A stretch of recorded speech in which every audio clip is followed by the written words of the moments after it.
Magandang hapon mga kababayan. Narito na ang pinakabagong ulat sa lagay ng panahon ngayong araw, August 9, 2026, Sunday. Ang habagat ang pangunahing nagpapaulan at nagdudulot ng baha sa malaking bahagi ng Luzon at Visayas at pinangangambahan na posible pa itong magtagal ng 2 linggo. Alamin natin ang bagong detalye dito. Para naman lagi kang updated sa lagay ng panahon, i-click mo lang ang subscribe button. Ngayong araw hanggang bukas ng hapon, August 10, ang pinakamataas na rainfall outlook ay inaasahan sa Benguet kung saan posibleng lumampas sa 200 millimeters ang ulan. Ito ay napakabigat na dami ng pag-ulan at sa isang bulubunduking probinsya tulad ng Benguet, mas mataas ang panganib ng landslide, rock slides, pagbagsak ng lupa sa gilid ng kalsada at mabilis na pagtaas ng tubig sa mga sapa at ilog. Kapag ang ulan ay nagtagal ng maraming oras, mas lumalambot ang lupa at mas nagiging delikado ang mga lugar na may matatarik na dalisdis. May 100 hanggang 200 millimeters naman ang ulan ngayong araw hanggang bukas ng hapon sa Ilocos Sur, La Union, Zambales, Bataan, Metro Manila, Rizal, Cavite, Batangas at Occidental Mindoro. Ito ay heavy to intense rainfall. Sa Ilocos Sur at La Union, maaaring bumaba ang tubig mula sa kabundukan patungo sa mga bayan, sakahan at coastal areas. Sa Zambales at Bataan, mas delikado ang sitwasyon kapag ang moisture mula sa habagat ay tumama sa kabundukan dahil mas lumalakas ang ulan sa windward side at mabilis ang daloy ng tubig pababa sa mga komunidad. Sa Metro Manila, Rizal, Cavite at Batangas, ang 100 hanggang 200 millimeters na ulan ay sapat para magdulot ng malawakang pagbaha sa flood-prone areas. Sa Metro Manila, ang mga kalsadang mababa, mga underpass at mga barangay na malapit sa creek at drainage channels ay maaaring mabilis mapuno ng tubig kapag sunod-sunod ang buhos. Sa Rizal, Cavite at Batangas, bukod sa pagbaha, may mga lugar ding kailangang bantayan sa paanan ng bundok at malapit sa mga ilog. Sa Occidental Mindoro, ang pagiging bukas sa hanging timog kanluran ng dahilan kung bakit mas direktang tumatama ang ulan mula sa habagat. May 50 hanggang 100 millimeters naman ang ulan ngayong araw hanggang bukas ng hapon sa Ilocos Norte, Abra, Pangasinan, Kalinga, Mountain Province, Ifugao, Nueva Vizcaya, Tarlac, Nueva Ecija, Pampanga, Bulacan, Laguna, Oriental Mindoro at Antique. Ito ay moderate to heavy rainfall. Kahit mas mababa ito kumpara sa heavy to intense range, sapat pa rin ito para magdulot ng pagbaha at landslide. Lalo na kung ang isang lugar ay matagal nang nababasa. Sa Abra, Kalinga, Mountain Province, Ifugao at Nueva Vizcaya, mas mataas ang epekto sa mga slope out mountain roads. Sa Tarlac, Nueva Ecija, Pampanga, Bulacan at Laguna, mas mabilis maramdaman ang epekto sa mga low-lying communities at agricultural areas. Mula bukas ng hapon hanggang Tuesday ng hapon, August 11, magpapatuloy pa rin ang malakas na ulan sa ilang bahagi ng bansa. Inaasahan ng 100 hanggang 200 millimeters ng ulan sa La Union, Benguet, Zambales, Bataan at Occidental Mindoro. Pansinin na ang mga lugar na ito ay kasama rin sa heavy rainfall outlook ngayon. Kaya posibleng magkaroon ng sunod-sunod na araw ng malakas na pag-ulan. Kapag ganito ang pattern, hindi na lamang ang dami ng ulan sa isang araw ang problema, kundi ang naiipong epekto ng ulan sa lupa, ilog, sapa, kanal at drainage system. May 50 hanggang 100 millimeters naman mula bukas ng hapon hanggang Tuesday ng hapon sa Ilocos Sur, Abra, Pangasinan, Tarlac, Nueva Ecija, Pampanga, Bulacan, Metro Manila, Cavite, Batangas, Oriental Mindoro at Antique. Maaaring magkaroon ng mga oras na bahagyang hihina ang ulan, pero kung patuloy na aktibo ang habagat, pwedeng bumalik ang buhos sa loob ng araw. Sa Metro Manila, Cavite at Batangas, ganitong uri ng ulan ang madalas magdulot ng biglaang pagbaha sa kalsada, lalo na kapag tumama ang mas malakas na monsoon band sa oras ng biyahe. Mula Tuesday ng hapon hanggang Wednesday ng hapon,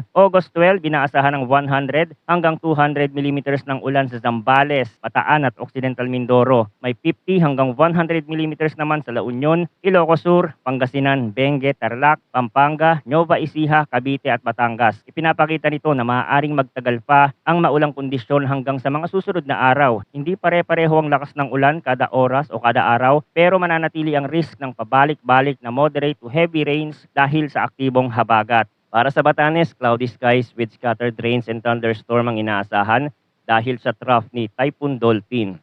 Kahit hindi direktang nasa ibabaw ng Batanes ang sentro ni Dolphin, ang trough nito ay maaaring magdala ng makapal na ulap, pagkulog at ulan na maaaring moderate to at times heavy. Dahil malapit ang Batanes sa hilagang bahagi ng sirkulasyon ng bagyo, mas posible rin ang pabago-bagong hangin at mas maalon na karagatan sa paligid ng mga isla. Para sa Negros Island Region, Central Visayas, natitirang bahagi ng Luzon, Leyte at Southern Leyte, cloudy skies with scattered rains and thunderstorms ang forecast dahil sa southwest monsoon. Dito, mas kalat-kalat ang pag-ulan kumpara sa mga lugar na may monsoon rains, pero maaari pa rin itong maging moderate to at times heavy. Sa Leyte at Southern Leyte, posibleng magkaroon ng mga biglaang pag-ulan na maaaring magdulot ng localized flooding sa ilang bayan. Para naman sa Mindanao, partly cloudy to cloudy skies ang inaasahan na may isolated rain showers or thunderstorm dahil sa localized thunderstorm. Hindi ito kasing lawak ng ulan sa Luzon at Visayas, pero kapag naging severe ang thunderstorm, maaari pa rin magkaroon ng flash floods o landslide sa mismong lugar na tatamaan. Maaaring maaliwalas sa unang bahagi ng araw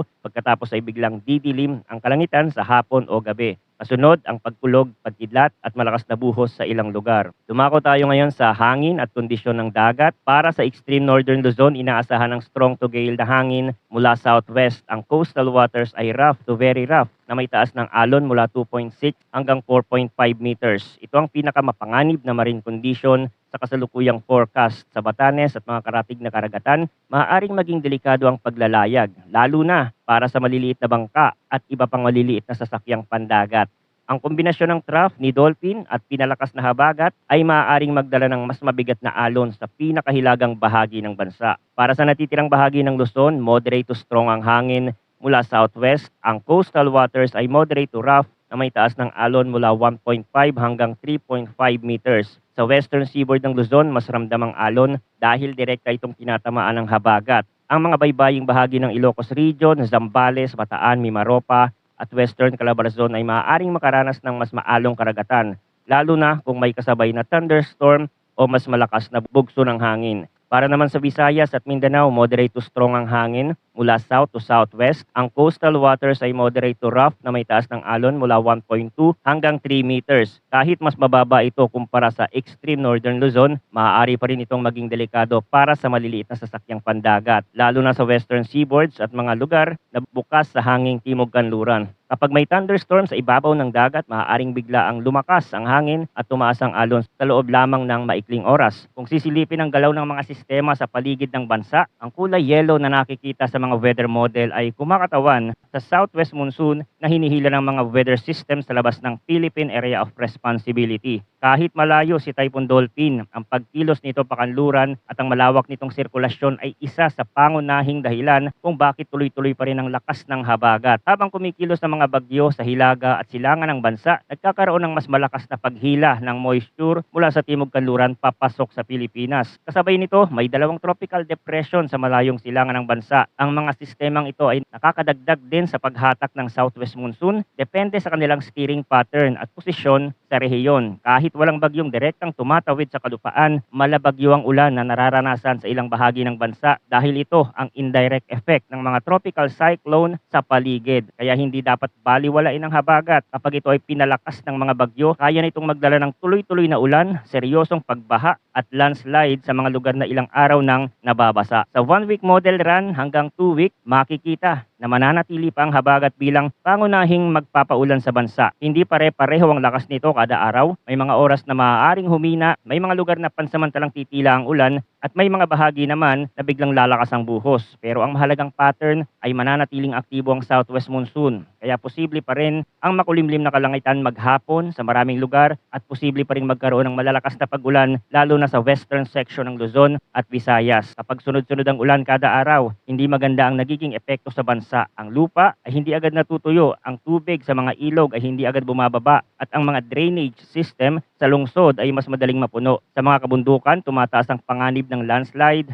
Sa mga flood-prone areas, mas mabilis ang pagtaas ng tubig kahit hindi pinakamalakas ang buhos dahil basa na ang paligid at mataas na ang moisture sa lupa. Ito ang dahilan kung bakit ang habagat kahit hindi ito mismong bagyo ay kayang magdulot ng malawak at seryosong epekto. Manatiling nakatutok sa mga susunod na updates dito sa ating channel para sa pinakabagong impormasyon. Maraming salamat sa inyong panonood at mag-ingat po tayong lahat.